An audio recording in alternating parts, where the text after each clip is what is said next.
What's up? So it's your girl Courage Molina, and I'm gonna talk to you about day two. So in the community dose of courage community, which is an online global church for women, we just started actually. We started this 90-day Bible reading challenge. And so I have committed to going live every single day after I have read my passage for the day. I'm going to be reading the entire Bible in 90 days, and I invite you to join me in reading the Bible for 90 days, reading the entire Bible. There's also a second option. If you're like, this kind of a lot, you can just commit to reading the Bible every day for 90 days, not necessarily reading it in its entirety. Okay. So you can commit to, I'm trying to look at these. Go to where the comments are. Okay, anybody post no comments. What's up? Because I can see people are coming in. Yeah, so there are two options. One, you can read the entire Bible in 90 days, or you can read the Bible every day for 90 days. I'm going to be reading the entire Bible in 90 days, and every day I'm going to come out here on this space and share just my thoughts, just my takeaway. Now, listen, when you are reading the entire Bible in 90 days, it's not a deep dive. Okay. You're not taking a whole lot of notes. You're not doing a ton of highlighting. You're just reading it because it's a lot of reading, probably a little bit more than an hour of day of just straight Bible reading in order to get it all done. And I'm listening to mine on the Dwell app. And so as I listen, I just listen to the entire thing. And then after I'm done listening, I just think about all the things that I heard. And here I am to share them with you. So this is day two. It covers Genesis chapter 16 through 28. That still includes Abraham. It includes his son Isaac and some Jacob and some Esau before it ends. And so here were the things that I took away. I just think that stuck out as far as like what happened. Abraham lied about Sarah. So God tells Abraham to go to this land. And while Abraham is on his journey, he lies and says that Sarah's his sister and tells Sarah to tell them that she is his sister, which technically she is, but he doesn't want them to know that she's his wife because, she's so pretty, they're going to take her and then kill him, right? And so Abraham lies about Sarah. And then Isaac, his son, later lies about Rebecca. And then Isaac and Rebecca's children or son, right? They have two kids, Jacob and Esau. Jacob lies to Isaac with Rebecca's help. And I'm just like, dang, that's something that just stood out to me, which is something you might not notice when you are just reading a little bit. But when you read that much or listen to that much, you're like, dang, everybody lying, the daddy lying, and then his kids lying, and then the mama lying to protect her kids. It's a whole lot of lying going on. Another thing that I noticed is when God tells Abraham to take Isaac up and sacrifice his only son, right? Abraham gets his stuff together and he gets ready to go, and his workers or his servants are with him, and he tells them to wait. He was like, oh, we're going to go up and worship. We will be back. He says, we are going to go worship. We will be back. Even though he knows he's supposed to go to the top and sacrifice Isaac. And even though he's prepared to sacrifice Isaac, he still says, we will be back. That's faith speaking right there. So I definitely noticed that. Jacob got Esau to give up his birthright. Esau was out hunting and Jacob was in the kitchen cooking, and he comes back. He's like, I'm starving. Let me get something to eat. He's like, sell me your birthright. He's like, fine. What is my birthright to me? I'm going to starve and die, which is extremely dramatic. It's not a famine. He could have eaten something else. He didn't have to sell his birthright. So that definitely stuck out to me. Then there was a whole lie, manipulation of lies. Time for Isaac to die. He's getting old. And so he wants to give the blessing to the firstborn as it's custom to do. And when he finds this out, Isaac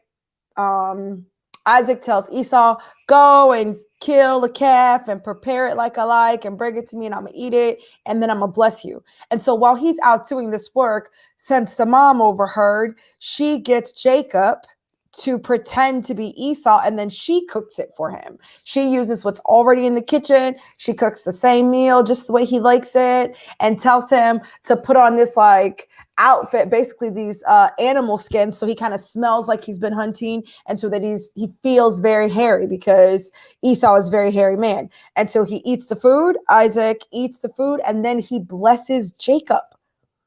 Because Jacob tricks Isaac, he gets the blessing. That really boggled my mind. Okay, that really, really boggled my mind, right? So now Jacob's got the blessing. Esau comes back. He cooks. I don't know where Jacob is, but Esau comes back. He cooks and he brings it to his dad. And his dad's like, wait, who are you? He's like, oh, it is I. It's your son Esau. I come with your food like you told me so you could bless me. He was like, oh, there was another one that came. It was your brother. Your brother came with his lion self and I blessed him. This is the part that blew my mind. The part that blew my mind was that the blessing stood. So he lied, he manipulated with the help of his mom to get a blessing that wasn't his. And his dad, Isaac, did not remove the blessing. He didn't say, oh, where you lied, this is the consequences. Oh, no, the blessing stood, which was crazy to me. That even after Isaac knew he had been lied to, the blessing still stood. I don't know about that. That right there, that's too much for me. And so even like, it's just crazy. So even though Jacob is like wilding out and lying and taking advantage of the fact that his dad can't see and his mom helping him, Isaac is still like, okay, I'm going to bless you. Let me give you this blessing that you stole. He's like, let me give you this blessing. And, you know, don't marry somebody from here. Marry somebody from our hometown. Go to your uncle's house and see if you can find you a chick over there. Don't marry none of these other women. You know what I mean? So not only is he going to get the blessing, his dad is still guiding him, giving him insight and advice so that he can marry. Like, am I the only one bothered by it? That really bothers me. I mean, I'm really bothered by it, but I'm like, okay, whatever. And so Esau overhears his dad giving him this marital advice, which makes him feel some type of way. So then he goes and he marries a Canaanite woman. He goes and marries the type of woman that his dad just told Jacob not to marry, because the dad's like, I have no blessing left for you. The blessing I gave was to your brother, and he going to be in charge of you. And one of these days you'll break his yoke off your neck and you'll be free. But baby, you're going to serve your brother. Right. And so Esau's mad. Esau was crying. So then when he heard that, he like bumped that. I'm going to do the opposite of what my dad said. So he does that, which I just think is crazy. So it was just a lot. As I listened, let me just tell you this. As I listened to Genesis chapter 16 through 28, it was just very reality TV. It was just very, very reality TV. Abraham telling Sarah not to say that she's his wife, and then the king taking her and having her in the palace but not doing nothing with her. I want to know, how long was she there for? And then he gets a dream from the Lord. Like, that's some reality type ratchetness, these chapters. So it was a lot. I was like, bro, these people, what is happening? And everybody's lying. He's like, well, why did you lie to me? He's like, oh, because I didn't think that y'all feared God. So you lied because other people don't know God. Sound like you don't know God because you're lying. It was real wretched. And even the mom getting involved, Rebecca getting involved, and, that's her favorite son. But like, dang, you're going to steal from the other son? That's a lot. But there are lessons to be learned from this, okay? First lesson, if you're watching the replay or if you're watching it live, you can drop it in the chat. The first lesson is, no matter what the situation is, speak faith, right? Speak life, no matter what the situation is. This is a lesson from what I listened to today, from day one. No matter the situation, speak faith because you trust God, right? So Abraham prayed for a son, right? He wanted to have a son so that he could leave his inheritance to. So he's talking to the Lord. He's like, dang, man, I fucking only can have a son. So he has a son with a slave woman. And then God's like, no, that's not who the promise is going to be fulfilled through. It's going to be fulfilled through a son from your wife. So now this son, the son of the promise, has been born, and he's been born. and now he's older, right? He's old enough to walk or whatever. And the Lord's like, take the son that you love and sacrifice him. That's got to be a very stressful situation. And so he packs up his stuff and he gets ready to do it. And he says, we will be back. We're going to go worship and we will be back. He's speaking faith because he trusts God. This is the son of the promise. Now I'm going to go up here and sacrifice him like the Lord said. And I don't really know how it's going to work out. And I don't really know how it's going to happen.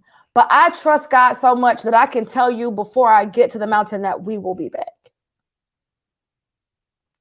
I trust God. So I don't know. Like I got a diet situation right now. And I don't know how it's going to work out. But I can tell you right now, we will be back because I trust God. Because I know what God said about me. And even though this situation doesn't really seem like it's in alignment with what God said, God is a man of his word. I know that he is true to his word. He is faithful. So because I trust God, not because I know what's going to happen at the top of the mountain, not because I understand how he's going to work it out, not because he's given me a clue or insight, not because I've heard about somebody else who did the same thing and how it worked out for them. I'm saying this, or I'm telling you, we will be back on the fact that I trust God. So when you see that you're getting ready to go through something, but you have not yet achieved what God said he was going to achieve through your life, can you speak faith in that moment? Not because you trust the situation, but because you trust God. I know that this is not the end because I haven't done all the things that God has said I was going to do. I know that this is not the end because God said that, you know what I'm saying? Like God gave you a word about something. Don't let the situation, the circumstance, or even the space that you're in the journey, or even the assignment that you're on, keep you, oh, that was good for me, keep you from trusting God. Speak that thing in faith, right? The second thing is sin starts as a lack of faith. That's what I noticed. Because there's a lot of people lying. It's a lot of people lying. I mean, it was just a lot of lying and manipulation. It was a lot of reality TV in this Genesis 16 through 28. It was a lot of reality TV. And so what I realized is that every time they sinned, it was because they lacked faith.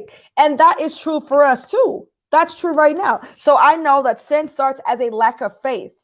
Why are you lying? Because you don't believe that you're going to get what you need. You don't believe that people are going to forgive you. Like you have a lack of faith. You don't believe that God is going to provide and do the things and connect with you. Why are we, cheating on our time and our taxes? Because we don't believe that God is going to provide for us a certain way. Why are we having sex before marriage? Because we don't believe that we can find a husband. Come on, somebody, if we're not giving it up because everybody else is giving it up. So I don't trust God. Why did Eve eat the apple? Because she lacked trust. She didn't believe God anymore. She was questioning God's integrity. She no longer had faith in God because she had bad doctrine. But that's what we talked about on yesterday. So you can go back to yesterday's video, day 1, and you can see that. But that's what happened, right? Just think of all the times that think of all the times that you started to sin. Now, sometimes, we get to a place where we have a habit, right? We've built a habit of doing this thing, right? And so now it's not so much that I don't have faith. It's a habit now, and I'm trying to break the habit. But I'm saying it started with what? Disobeying God. Why God has told you to start a business? Why haven't you started the business? God has told you to write a book. Why haven't you written the book? God has told you to sow a seed. Why haven't you sown a seed? God has told you to support somebody. Why haven't you supported them? God has told you to quit your job. Why haven't you quit your, because there's and listen, let me tell you this. When God has told you to do something, when he's given you a word and you don't do it, that's disobedience. Disobedience is sin. Procrastination is sin. This perfectionism, which leads to procrastination, sin. Doesn't matter why you're saying you're not doing it. Oh, I'm not doing it because it's not perfect. But God told you to do it. Sin. So then why do we do it? It's a lack of faith. If God said he could do it in and through you, why are you scared to go live? If God said he was going to build your platform, why are you afraid to start the podcast? Why aren't you just hitting record? If you believe that God has called you to greatness and you know that you can't be great alone, do you see what I'm saying? Then why aren't you it's a lack of faith. Why do we lie? Lack of faith. Why do we clap back? Lack of faith. Oh, clapback is a sin? Sometimes, oftentimes. Why do we quit? Lack of faith, right? When God has told us to do something, we stop doing. Lack of faith. It's why we drink. It's why we replace God. Like, just think of all the sins that you have committed. Lack of faith. It's why we gossip, right? I don't want people to think whatever. It's a lack of faith. It's why we get messy and why we get picked. I don't want people to lack of faith. Sin starts as a lack of faith. And the third thing I took away from this is the cost of sin is more than what can be gained. So if I'm disobedient, it's going to save me from something I'm trying to be saved from being embarrassed, from being rejected. But the cost of my purpose, the cost of my prosperity, of my peace, the promises of God, right? The cost of that not doing the thing of sinning is going to be greater than me not being embarrassed. Right? Just think about that. When you think about being disobedient, when you think about sex before marriage, when you think about how you treat people, right? Like, we sin because there's some benefit to it. This idea that there's no benefit, no short-term benefit to sin, in the grand scheme of life and faith, obviously there's no real benefit, but it serves a purpose. Let's say that. That's better. Sin serves a purpose, and it fulfills some type of need that we have. The need to be accepted, the need to be protected, the need for security, right? The need for relationship, something. There is some felt gain when we sin, right? This is what I know. Strong faith will guide, provide, and protect you. Strong faith will lead the way. Strong faith will protect you. And strong faith will provide for you, right? Because if Jacob had strong faith that there was a blessing or a promise that God had for him and he didn't sin, that faith would have protected him. But now he's on the run because his brother wants to kill him. Strong faith provided a ram in the bush for Abraham. His faith sent him on a journey. Strong faith will guide you, right? And what to do. Esau might not have given up his birthright if he had strong faith. You understand what I'm saying? And so the thing that I want you to take away is the thing that I'm always talking about. It's that you would build strong faith. And I believe the best place to build strong faith is by studying the word of God, by studying the word of God. And so I want to invite you to join us on the 90-day Bible reading challenge. There are two options. You can read the entire Bible in 90 days, or you can commit to reading the Bible every single day for 90 days. The email comes right to your inbox every single week. It gives you the reading assignments. Its two options are listed in the email, right? It'll say option 1, and you'll clearly be able to see that's the one that's going to read the entire Bible in 90 days. And then it'll say option 2. And that one is the one that's going to allow you to shorten the scriptures that you're reading, but still allow you to build a habit of reading the Bible every single day for 90 days. It's completely free. We're doing it as a community. And then you can, hear my insight on what you've read for the day. Tomorrow is day 3. I'm going to listen to day 3 tomorrow, and I'm going to go live again. I have not only decided to do the 90-day Bible reading challenge, I've decided to go live every single day of the 90 days to share my takeaways, to share some insight, and to challenge you to get in the word for yourself. Again, who would I be? Y'all know me. I'm Courage Molina, faith coach, everyone's favorite Bible teacher, and pastor of Dose of Courage Community, a women's church. An online global women's church where Bible study is church. Who would I be if I didn't invite y'all to church on Saturday? It's from 8 to 10. We are in the word. It really models after the early church, right, where they study the Bible. You can go to bit.ly/DOC Bible study. This month, October, we are focusing on the promises of God. We're going to be focusing on the promises of God for October. And your first Bible study guide is on me. So sign up and you can get the Bible study guide on the free. All right. Tag a friend that you'd like to do this Bible study challenge with you. This Bible reading, it's not a Bible study challenge. Tag a friend that you'd like to do the Bible study. Let me just say that again. Tag a friend that you'd like to do the Bible study with. Okay. So they can come too. And tag a friend you'd like to do the Bible reading challenge with. Wow. This is why I go live in the morning. Way slower in the afternoon. All right. This is it. I pray that this has blessed you.